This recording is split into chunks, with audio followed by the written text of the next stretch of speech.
Paz do Senhor Jesus, como é que o Senhor se encontra? Tudo bem? Espero que esteja bem para a glória de Deus, amém? Passamos alguns dias sem ter a oportunidade de falar um pouco a respeito da palavra de Deus, né? Contato direto do professor-aluno e aluno-professor, mas pela graça de Deus, nós estamos hoje aqui para uma nova fase, amém? Tentaremos da melhor forma possível transmitir um pouco do conhecimento a respeito da lição da escola dominical, tendo em vista que não se trata de um estudo da palavra de Deus, porque esse estudo é dado pelos mestres da igreja, né? Nós temos aí o canal da igreja e neste canal nós temos o ensinamento da palavra de Deus, a lição da escola dominical sendo comentada, certo? E outras formas de refletirmos na palavra de Deus de forma oficial, tá certo? Mas entre nós, professor, aluno da escola dominical, né? É bom ter esse contato direto. E hoje e em algumas outras oportunidades nós faremos o possível para que esse contato seja aproximado de forma que possamos estar nos comunicando de forma mais direta, amém? Como nós não podemos estar no templo e é uma responsabilidade que foi dada a mim e estar falando a palavra de Deus para o Senhor, tá certo? Então nós tentaremos trazer um pouco da palavra de Deus. O Senhor sabe que o meu conhecimento não é lá essas coisas, né? Mas a palavra de Deus, ela tem o seu efeito.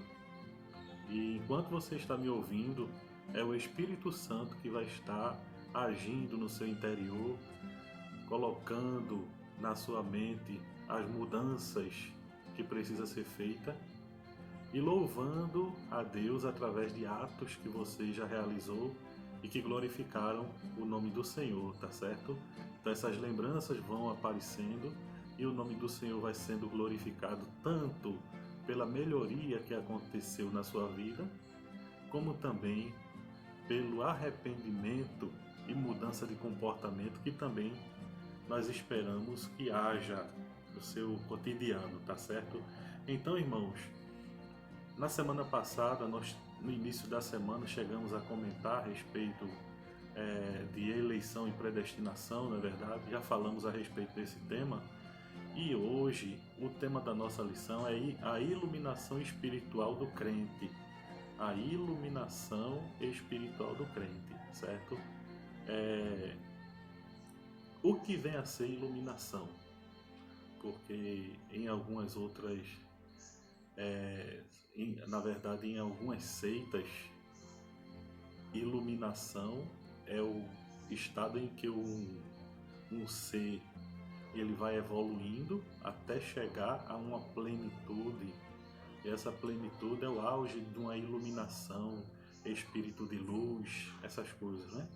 E a gente não vai por essa linha aí, tá certo? Isso aí é coisa satânica. Biblicamente, o homem ele morre uma vez, vindo depois disso o juízo, e não tem nada de estar aí nascendo e renascendo, reencarnando em outros corpos até encontrar essa iluminação, nada disso, certo? Então, biblicamente, nós vamos entender que tipo de iluminação espiritual é essa que a nossa lição está se referindo, a iluminação espiritual do crente, certo? E o texto áureo da nossa lição, vou ler aqui, diz o seguinte: para que o Deus de nosso Senhor Jesus Cristo, o Pai da glória, vos dê em seu conhecimento o espírito de sabedoria e de revelação. Olha que maravilha, né? Então Deus ele dá através de Jesus Cristo, que é o Pai da glória. Toda a glória está agora nas mãos do Senhor. É o Senhor que é o Rei da glória, nós sabemos disso, né? Jesus é o Rei da glória, glórias a Ele por isso. Então ele está em meio à glória, revestido de glória, e a ele nós devemos apresentar todo o louvor, toda a glória, certo? Então, que o Espírito, o Pai da glória, vos dê em seu conhecimento o espírito de sabedoria e revelação. Então, a iluminação espiritual de que a nossa lição estará se referindo hoje, né? Foi falado de manhã, e aí eu não poderia deixar passar hoje sem trazer um breve comentário a respeito disso. É a sabedoria e a revelação. Então essa revelação espiritual, né? Essa iluminação espiritual do crente, ela vem através da sabedoria e da revelação. E é Deus que dá a sabedoria, né? Alguns dizem que Deus é o ser mais sábio. Não, completamente errado. Deus não é o ser mais sábio. Deus é a sabedoria. E também dele vem a revelação. Ele é a sabedoria e é ele que dá a revelação para que a gente entenda as coisas espirituais, certo? As coisas espirituais, elas se discernem espiritualmente. Não é olhando pelos olhos materiais, os olhos de forma física, que nós vamos entender as coisas de Deus. As coisas de Deus se entendem de forma espiritual. A verdade prática diz assim: a vocação do crente inclui a herança de preciosas riquezas conferidas aos eleitos pela grandeza do poder de Deus. O crente, como diz lá o tema da nossa lição, ele recebe essa herança, recebe essas preciosas riquezas da parte de Deus, e são riquezas grandiosas, né? Elas são dadas pela grandeza do poder de Deus, certo? É o poder de Deus que em nós opera, que nos faz receber essa riqueza, essas preciosas bênçãos da parte de Deus. E observe, voltando agora para Efésios capítulo 1 e versículo 17, é o texto áureo, né? Que diz assim: porque Deus é o nosso, para que o Deus de nosso Senhor Jesus Cristo, o Pai da glória, vos dê em seu conhecimento o espírito de sabedoria e de revelação. Coisas espirituais, não é, irmãos? Coisas espirituais. E aí a gente vê na nossa leitura bíblica em classe o texto muito glorioso, mas nós devemos fazer a leitura do texto pensando e refletindo o seguinte: na nossa verdade prática. A nossa verdade prática diz como a vocação do crente inclui a herança das preciosas riquezas conferidas aos eleitos pela grandeza do poder de Deus, tá certo? Observe o seguinte: na lição da semana passada, nós estudamos que a igreja, não é, tem um alvo. E durante a semana eu fiquei até pensando que nós podemos comparar com o que aconteceu com Noé e a arca, certo? Vamos comparar a igreja com a arca, tá certo? Todos os que estão na arca vão ser livres do dilúvio, vão se livrar do dilúvio. Agora, aqueles que não aceitarem a palavra de Deus, que rejeitarem, né, as coisas de Deus, as coisas espirituais, que acharem que o pregador é um simples louco que está falando ao vento e não dá ouvidos à palavra de Deus, então este vai ficar, e o dilúvio, quando vir sobre a terra, vai inundar e ele vai ficar sem chances, tá certo? E Noé, a sua esposa, sua família, né, seus filhos e noras, eles conseguiram fugir. 8 pessoas saíram naquele período ali da inundação, do dilúvio, porque eles creram. nas promessas de Deus. Então todos os que estavam dentro da arca receberam o livramento, não foi? Foi assim? Então, da mesma forma, irmãos, hoje a gente que tem essas preciosas, a preciosa riqueza da parte de Deus, que estamos na arca chamada igreja, fazemos parte da arca chamada igreja, nós seremos livres de toda condenação. Estamos, seremos não, porque nós já estamos. Aquele que crê não é confundido, certo? Aquele que crê não é confundido. Então nós já somos salvos, estamos na igreja. Pode ter certeza, irmão. Tire essa incredulidade, tire essa incerteza do coração. Será que eu sou salvo? Será que eu vou subir? Meu Deus, com as coisas que estão acontecendo, como é que vai estar a minha vida espiritual?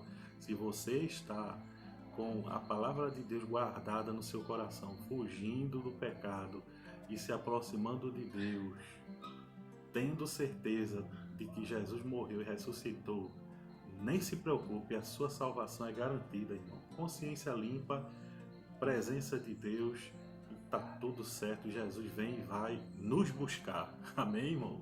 Essa é a nossa esperança. Então a leitura bíblica em classe, espero que esse vídeo não fique tão extenso, né? É o primeiro, então o irmão vai entendendo aí que a gente está ainda na fase experimental, como eu sempre costumo dizer, tá certo? A leitura bíblica em classe diz o seguinte, Efésios capítulo 1, versículo 15 ao 23.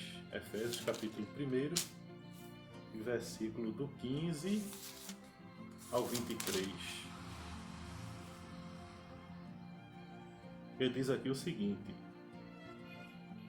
pelo que, ouvindo eu também a fé que entre vós há no Senhor Jesus, e a vossa caridade para com todos os santos, não cesso de dar graças a Deus por vós, lembrando-me de vós nas minhas orações, para que o Deus de nosso Senhor Jesus Cristo, o Pai da glória, vos dê em seu conhecimento o espírito de sabedoria e de revelação, tendo iluminado os olhos do vosso entendimento, para que saibais qual seja a esperança da vossa vocação e quais as riquezas da glória da sua herança nos santos, e qual a sobreexcelente grandeza do seu poder sobre nós, os que cremos segundo a operação da força do seu poder. E versículo 20 diz,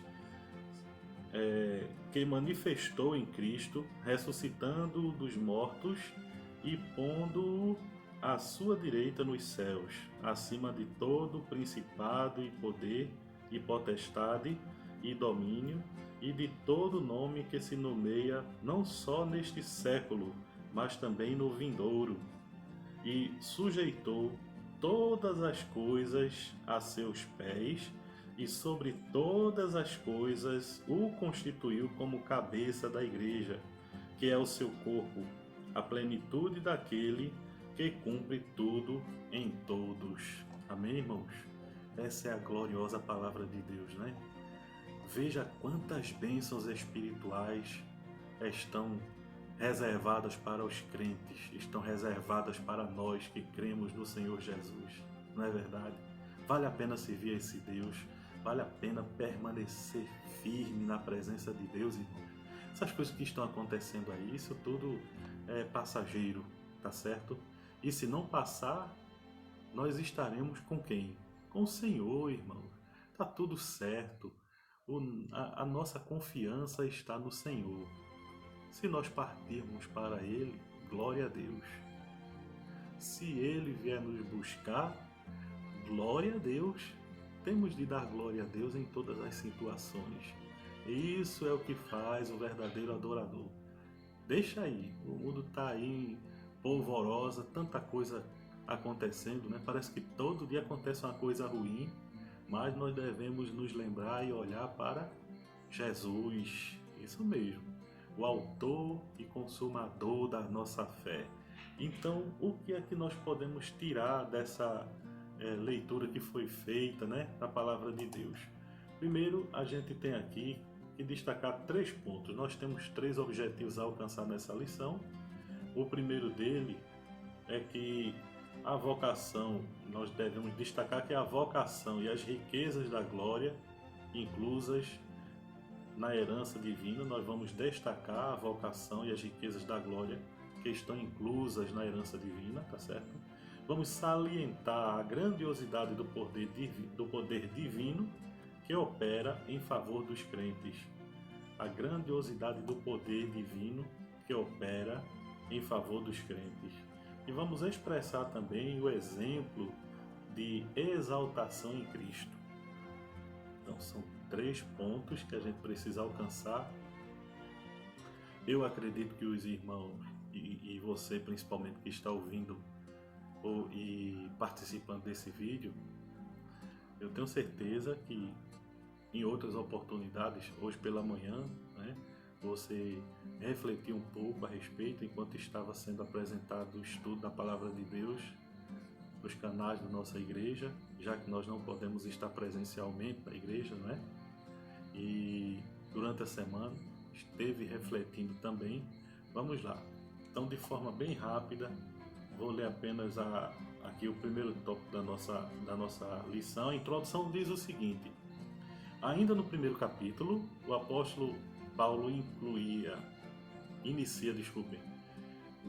no primeiro capítulo, o apóstolo Paulo inicia uma longa sentença, assim dividida. Então, vai ser dividida da seguinte forma: ação de graça, oração intercessora, confissão de louvor e exaltação.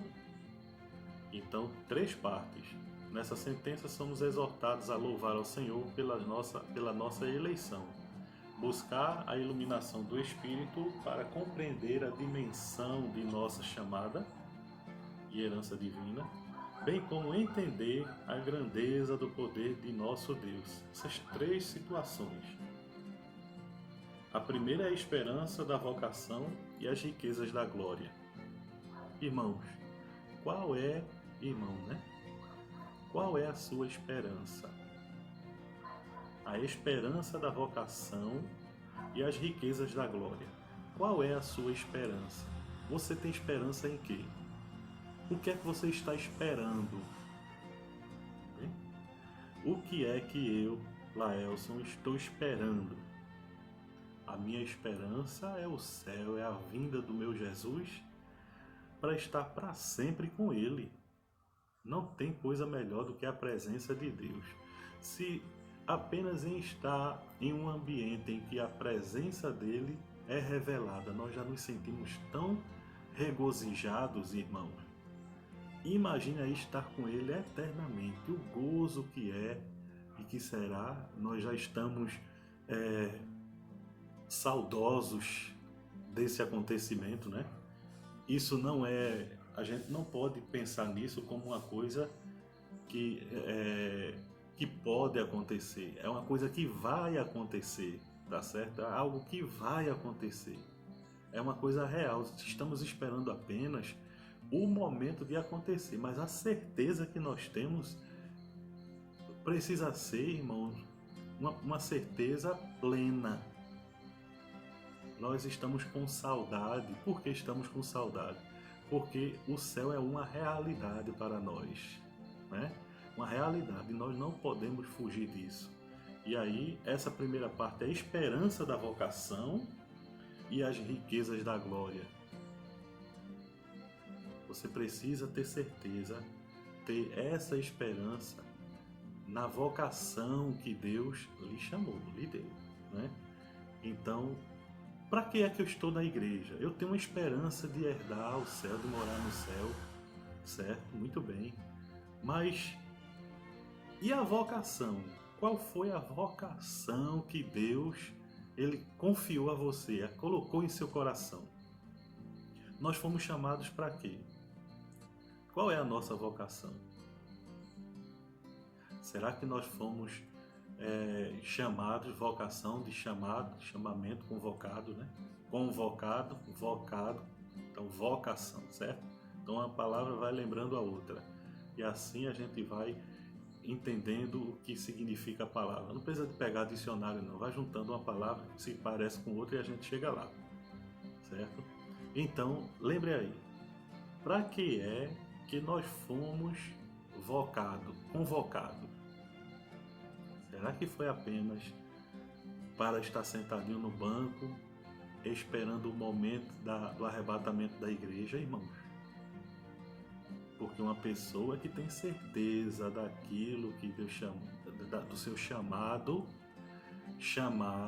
para uma esperança, aquele que é chamado, irmão, para essa esperança, ele não pode ficar simplesmente sentadinho no banco, dando glória a Deus, olhando o que está acontecendo ao seu redor e ficando inerte.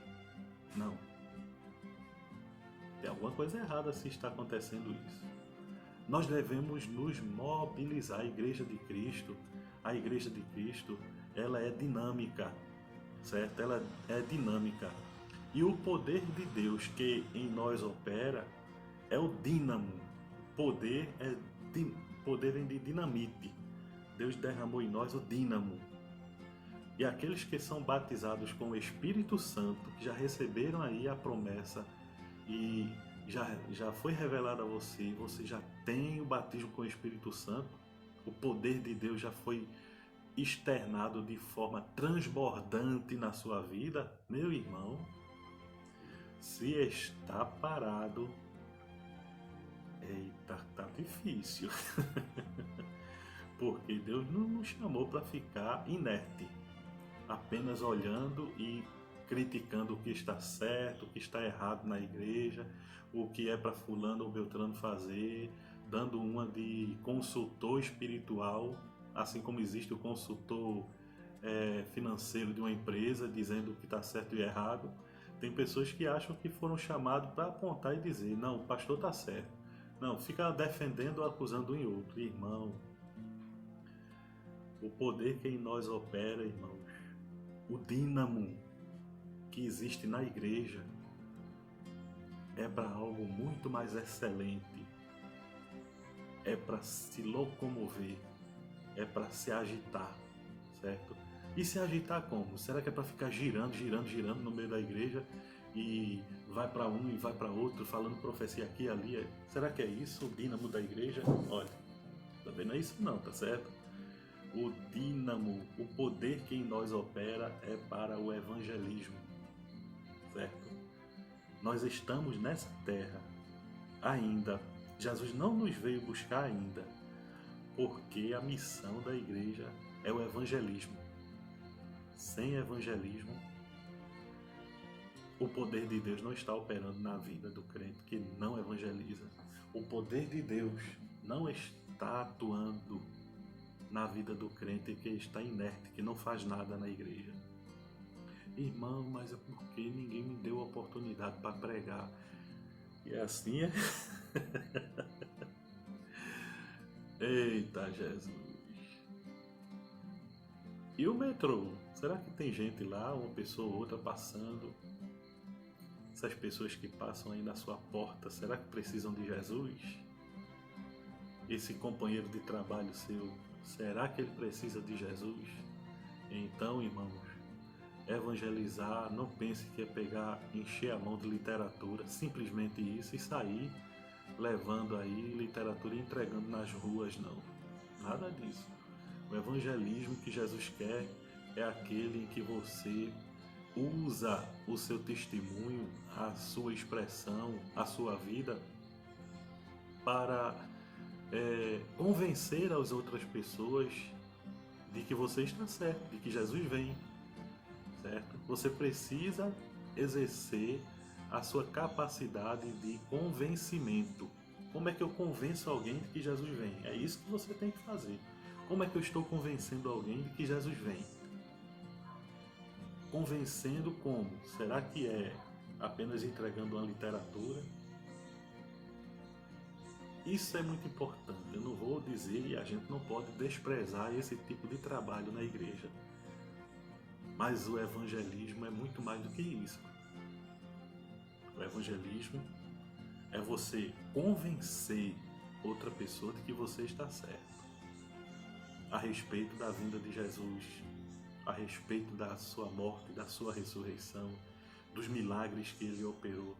Convencer outras pessoas de que Jesus fez e de que Jesus fez na sua vida e continua a fazer. E produzir fé no coração de outras pessoas através do seu testemunho, certo? Isso tudo, irmãos, são formas de evangelizar. Não pense em evangelizar apenas saindo aos domingos. É uma tarefa árdua e é difícil. Aqui ao redor da Igreja Matriz, eu lembro-me bem da minha mocidade em que, através de vários grupos, nós fizemos aqui um mapeamento e ali na Nova Esperança, em todos aqueles bairros ali, em todo o bairro circunvizinho à Igreja Matriz, principalmente nas áreas mais baixas e socialmente, nós chegamos aí. A campanha evangelizadora da Matriz chegou aí, muitas vidas ouviram a palavra de Deus e hoje eu vejo muitos deles, depois de vários anos, dentro da igreja, glorificando a Deus, e quando me veem, abrem um sorriso. Aceitaram Jesus no dia que eu fui? Não. Que outros foram? Não. Mas o trabalho é assim. O trabalho de evangelismo é o trabalho de convencimento. Você convenceu? Não convenci. Não foi suficiente. Não se preocupe que a culpa não é sua. Certo? No tempo certo, aquela semente que foi lançada, ela vai produzir efeito. Amém? Mas aí é onde há a vocação. Você foi chamado para quê? Para que foi chamado? Para que foi batizado com o Espírito Santo? Né? Então, se não é batizado com o Espírito Santo, assim como eu, isso não é impedimento para transbordar o poder de Deus que opera em nós. O poder de Deus, ele opera na vida daquelas pessoas que não são batizadas com o Espírito Santo. O poder de Deus opera, tá certo? Mas quando é batizado com o Espírito Santo, que a gente vai ver isso em uma outra lição, esse poder, ele age de uma forma muito mais poderosa. O poder, ele se transforma numa dinamite muito mais potente, né? Você vê que numa pistola, uma arma, a bala tem certo calibre, tem uma quantidade de pólvora, tem um poder de fogo. Mas numa .40 ou uma .50, o poder de fogo é muito maior. Uma bomba nuclear é muito maior. Eu não sei qual é a porção que você já recebeu de Deus, viu? Mas tem que usar. Tem que usar, amado. Amém? Tem que usar. A esperança da vocação e as riquezas da glória. Deus nos tem dado muitas riquezas. E uma das principais riquezas que Ele tem nos dado é a sabedoria. A esperança que nós temos na vocação de ter sido chamado por Deus nos dá essa certeza de permanecermos na sua presença, certo? Riqueza da glória, as riquezas da glória da sua herança. O ponto 3 aqui, no primeiro tópico. Na oração, o apóstolo pede para que os crentes entendessem as riquezas da glória da sua herança. Capítulo 1, versículo 18. Que Deus deu aos seus eleitos, está escrito em Colossenses, capítulo 1, versículo 12. Já o termo riqueza refere-se às maravilhosas bênçãos que acompanham o plano da salvação, tais como o perdão dos pecados, a adoção de filhos e as bênçãos que serão desfrutadas no porvir. Como, por exemplo, vermos a Deus, a Cristo e o adorarmos. Isso aí, as bênçãos futuras, né? Se no dia aprazado, ou seja, no dia que nos apraz, né? No dia aprazado, os fiéis estarão reunidos nas bodas do Cordeiro. Então, os salvos tomarão posse da herança preparada desde a fundação do mundo. Deus já nos tem dado muitas bênçãos, mas nós ainda não estamos na nossa plenitude. São muitas bênçãos, irmãos. E essas que nós temos, que já ficamos tão regozijados na presença de Deus, né? Isso é tudo, como diz o certo hino, é, são apenas amostras, são apenas gotas de tudo aquilo, da inundação que virá sobre as nossas vidas, o gozo, o regozijo tão glorioso que nos espera na eternidade. Vamos com essa fé, irmão, vamos nos fortalecer para permanecermos na presença de Deus. A lição está uma bênção, é muito grande. Eu não vou mais à frente, vou parar apenas aqui. Tem o segundo tópico que fala sobre a excelente grandeza e força do poder divino, segundo tópico. E também tem aqui Cristo, nosso exemplo de exaltação. As primícias do que dorme, Cristo é elevado à direita de Deus, Cristo exaltado sobremaneira. Mas nós não vamos falar a respeito desses pontos para não enfadar os irmãos e também esse vídeo não ficar tão pesado, tão extenso, tá certo? É um vídeo inicial. Com ele eu gostaria apenas de deixar os irmãos cientes de que nosso desejo é de que os irmãos cresçam na graça, no conhecimento da palavra de Deus. Provavelmente não farei mais aqueles áudios que os irmãos estavam ouvindo há alguns dias atrás, os vídeos de pensamentos e reflexões diárias, né? Da leitura diária, mas os irmãos não é por isso que vão deixar de fazer essa leitura. Tem aí a Bíblia, eu acredito que mandei para alguns irmãos, e se não, eu posso mandar aqui um print na tela do celular, um print com a leitura diária da semana, para os irmãos acompanharem aí diariamente os textos que são necessários fazerem, refletirem, pensarem um pouco a respeito, porque no domingo, quando receberem a mensagem ou uma reflexão sobre a lição, esses versículos que já foram lidos, eles já estarão internamente nos irmãos e aí vai unir aquilo que a gente fala. Então, esses versículos que são passados durante a semana na leitura diária estarão amarrando, são elos que estarão ligando o irmão à lição que estará no domingo. Aí, quando a gente não faz essa leitura diária, no domingo fica mais complicado a gente entender do que estamos falando. Lendo diariamente, no domingo aclara mais a nossa visão sobre o assunto, tá certo? Então, meus irmãos, que Deus continue nos ajudando, nos abençoando na sua presença. Permaneça firme, Jesus está aí com você. Amém? Jesus está aí contigo, está aqui comigo, com a minha esposa. Ela está um pouco enferma, mas eu gostaria de pedir oração aos amados irmãos para que Deus estenda as mãos e lhe traga saúde, tá certo? Deus continue abençoando a cada um, em nome de Jesus. Amém?